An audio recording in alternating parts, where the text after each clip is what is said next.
Hello guys, welcome back to my channel Smart Brains. Hope you're doing well. So from today's onward हम लोग UPSC EPFO का कुछ targeted syllabus cover करेंगे और हम लोग स्टार्टिंग कर रहे हैं जनरल अकाउंटिंग प्रिंसिपल से। इसमें 6 चैप्टर हैं और इस क्लास में हम लोग चैप्टर 1 कवर करेंगे। So now let's get started. सबसे पहले है इंट्रोडक्शन। जो हमारा पहला चैप्टर है वो है इंट्रोडक्शन टू अकाउंटिंग। तो सबसे पहले अकाउंटिंग क्या होती है ये समझते हैं। तो अकाउंटिंग एक बहुत पुराना कॉन्सेप्ट है। सबसे पहले बार्टर सिस्टम होता था स्टार्टिंग में। उसमें होता था कि हम लोग सामान के बदले सामान लेते थे। फिर उसके बाद पैसा आया तो हम लोग पैसे के बदले सामान लेने लगे। और after 19th century industrial revolution के बाद बिज़नेस एक्टिविटीज़ में बहुत इंक्रीज़ हुआ। और उसके बाद क्या हुआ कि मार्केट में जो कैश फ्लो है, जो मनी है, वो बहुत फास्टर लेवल पे फ़्लो होने लगा।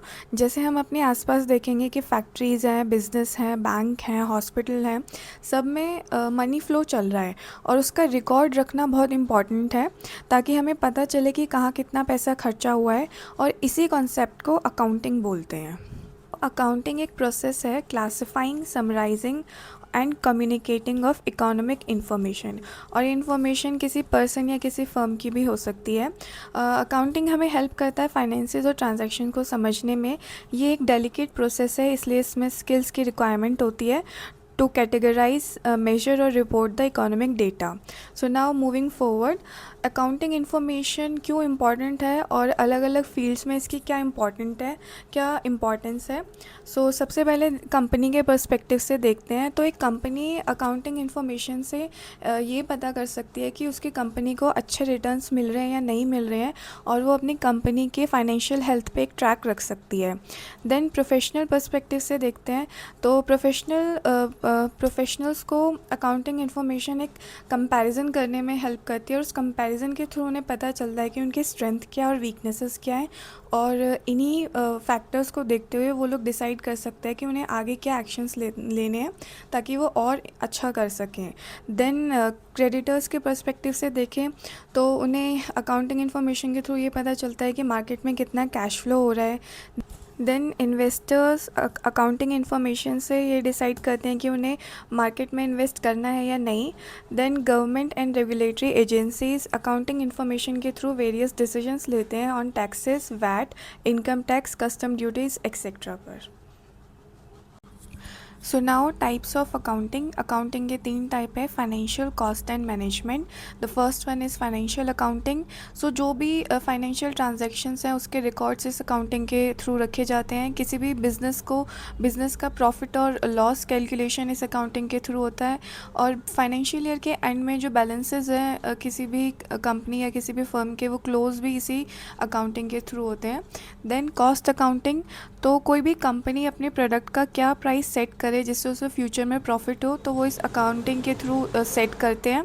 और ये हमें एक बेटर अंडरस्टैंडिंग बनाने में हेल्प करती है कि हम पैसा किस तरीके से खर्च कर सकते हैं। Now management accounting. तो इसके थ्रू बेटर पॉलिसी डिसीजन लिए जाते हैं through customer feedback, employ evaluation etcetera. Now next is goals of accounting. Goals हैं अकाउंटिंग के टू रिकॉर्ड फाइनेंशियल ट्रांजैक्शन, किसी भी कंपनी के प्रॉफिट और लॉस कैलकुलेट करना और किसी भी बिज़नेस का फाइनेंशियल पोजीशन प्रिडिक्ट करना। और जो शेयर होल्डर्स, इन्वेस्टर और क्रेडिटर्स हैं उनको अकाउंटिंग इंफॉर्मेशन प्रोवाइड कराना और बिजनेसेस का फाइनेंशियल पोजीशन डिटरमाइन करना। Basic terms of accounting. ये कुछ बेसिक टर्म्स हैं अकाउंटिंग के जिन्हें हम अभी एक एक करके डिस्कस करेंगे। The first one is entity. तो एंटिटी एक डिस्टिंक्ट इंडिविजुअल आइडेंटिटी है, किसी भी बिज़नेस या ऑर्गेनाइजेशन को सेपरेट करती है उसके ओनर और अदर बिजनेसेस से। यहाँ पर हम इसे एक एग्जांपल से समझते हैं। फॉर एग्जांपल आपकी एक बेकरी है, तो बेकरी एक एंटिटी हो गई। इवन इफ़ आप उसके ओनर हैं तो आप अपना पर्सनल मनी और उस बिज़नेस से जनरेट किया हुआ मनी अकाउंटिंग के टाइम पर मिक्स नहीं कर सकते। बेसिकली एंटिटी एक क्लियरिटी लाती है अकाउंटिंग में। Now transaction. तो कोई भी एक्सचेंज ऑफ मनी, सर्विस और प्रोडक्ट ट्रांजैक्शन कहलाता है। और ट्रांजैक्शन कैन बी कैश और क्रेडिट। सो असेट्स कोई भी वैल्यूएबल आइटम हो सकता है जिससे कोई भी कंपनी या बिजनेस फ्यूचर में ग्रो करेगा या उसकी मनी वैल्यू बढ़ेगी।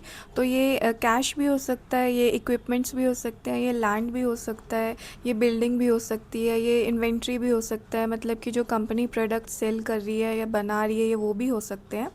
तो दैट कैन बी असेट। अगर सिंपल लैंग्वेज में बात करें तो ये पेन, मेरे लिए, मेरे पास ये पेन है तो ये पेन मेरे लिए असेट है, क्योंकि इससे मैं अपने लिए नोट्स लिखती हूँ, नोट्स बनाती हूँ। अगर आपने कोई गोल्ड चेन पहनी है, गोल्ड की रिंग पहनी हुई है, तो वो आपके लिए असेट है, क्योंकि फ्यूचर में वो आपकी मनी वैल्यू इंक्रीज़ ही करेगा। नाउ असेट को फर्दर कैटेगराइज किया है नॉन करंट असेट में और करंट असेट में। तो नॉन करंट असेट को ईज़िली कैश में कन्वर्ट नहीं किया जा सकता विद इन अ ईयर, जबकि करंट असेट को easily with in a year cash में कन्वर्ट कर सकते हैं। देन फर्दर इसको आगे कैटेगराइज किया गया है। तो सो नाउ लाइबिलिटीज़। सो ये स्पेसिफिक एक ऐसा मनी अमाउंट है जो कि फ्यूचर में वापस से पे करना है कंपनी को।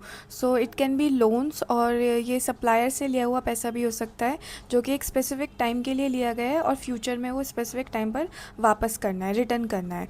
देन लाइबिलिटीज़ को कैटेगराइज किया है फर्दर पार्ट्स में, non current liabilities and current liabilities. Then current liabilities में है long term borrowings, deferred tax liabilities और अदर लॉन्ग टर्म लाइबिलिटीज़ और long term provisions. Current liabilities में है short term borrowings, trade payables, other current liabilities और short term provisions. Then यहाँ पर मैंने असेट्स और लाइबिलिटीज़ को एक टेबुलर फॉर्म में कंपेयर करके थोड़ा लिख दिया है, इससे थोड़ी अंडरस्टैंडिंग और क्लियर हो जाएगी। तो मैंने पहले मीनिंग लिखा है। सो मीनिंग में बताया कि असेट कंपनी के लिए वो आइटम्स हैं जो कि उसकी फ्यूचर में वैल्यू बढ़ाएगी, जबकि लाइबिलिटीज़ वो मनी है जो कि फ्यूचर में कंपनी को वापस करना है। देन पर्पस की बात करें तो असेट से कंपनी के रेवेन्यू जनरेट होते हैं, जबकि लाइबिलिटी एक डेप्ट है जो कि फ्यूचर में वापस करना है।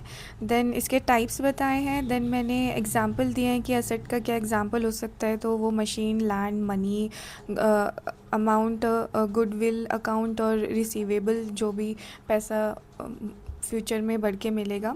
देन ये लोन हो सकते हैं, सप्लायर से लिया हुआ मनी हो सकता है, अकाउंट पेबल हो सकते हैं। देन उसके बाद डेप्रिशिएशन क्या है, तो asset are subject to depreciate, जबकि liabilities are always non depreciable. Then calculation कैसे होती है, और उसके बाद कैश फ्लो की बात करें तो असेट में इनफ्लो ऑफ कैश होता है और जो कैश बैलेंस है वो इंक्रीज़ होता है, जबकि लाइबिलिटीज़ में आउटफ्लो ऑफ कैश होता है और कैश बैलेंस डिक्रीज़ होता है। और इन बैलेंस शीट में जो असेट है वो राइट साइड में मेंशन होता है और लाइबिलिटीज़ बैलेंस शीट के लेफ़्ट साइड में मेंशन होती है। Profit, so profit is financial increment. Then gain, so किसी भी कंपनी की फाइनेंशियल वेल्थ में इंक्रीमेंट होना थ्रू आउट अदर एक्टिविटीज़। मतलब जो कंपनी नॉर्मली एक्टिविटीज़ और नॉर्मल सेल आउट करके जो वेल्थ गेन करती है, उससे अलग कुछ करके वो वेल्थ गेन कर रही है, जैसे कि उसने कोई अपने असेट्स उठाए और नॉर्मल प्राइस से बहुत हायर वैल्यू पे सेल आउट कर दिए, तो वो company will be in financial gain. Then loss, so excess of expenses. Then expenditure, so कोई कंपनी पैसा खर्च कर रही है for business purpose, that is expenditure. Then trade discount, so reduction in the price of item sold, और wholesaler और retailers को जो डिस्काउंट मिलता है दैट इज़ ट्रेड डिस्काउंट। और पेबल अमाउंट में डिडक्शन होती है उसी टाइम पर at a time, that is cash discount. Then voucher, so किसी भी ट्रांजैक्शन का documentary evidence is voucher. Now debtor और क्रेडिटर। फॉर एग्ज़ाम्पल, मैंने किसी कंपनी से कोई प्रोडक्ट ख़रीदा है लेकिन मैंने अभी तक उन्हें पे नहीं किया है, सो इस सिचुएशन में मैं एक डेब्टर हूँ और वो कंपनी क्रेडिटर है।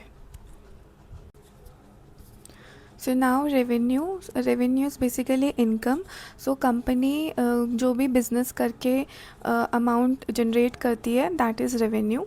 देन एक्सपेंसेस, सो जो जो भी अमाउंट कंपनी लगाती है अपने प्रोडक्ट्स बनाने में या इनकम जनरेट करने में, so that is expenses.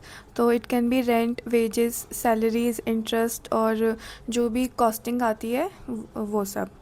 So hopefully आप लोगों को ये जो बेसिक्स हैं अकाउंटिंग के वो समझ आए होंगे। अगर आपको समझ आए तो प्लीज़ आप मुझे कमेंट सेक्शन में बताएं, और अगर आपको कोई प्रॉब्लम हुई है ये समझने में तो भी प्लीज़ आप मुझे कमेंट सेक्शन में बताएं। और मैं नेक्स्ट वीडियो में इससे रिलेटेड MCQs शेयर करूँगी। सो स्टे ट्यून्ड, मिलते हैं नेक्स्ट वीडियो में। Thank you so much, bye bye, take care.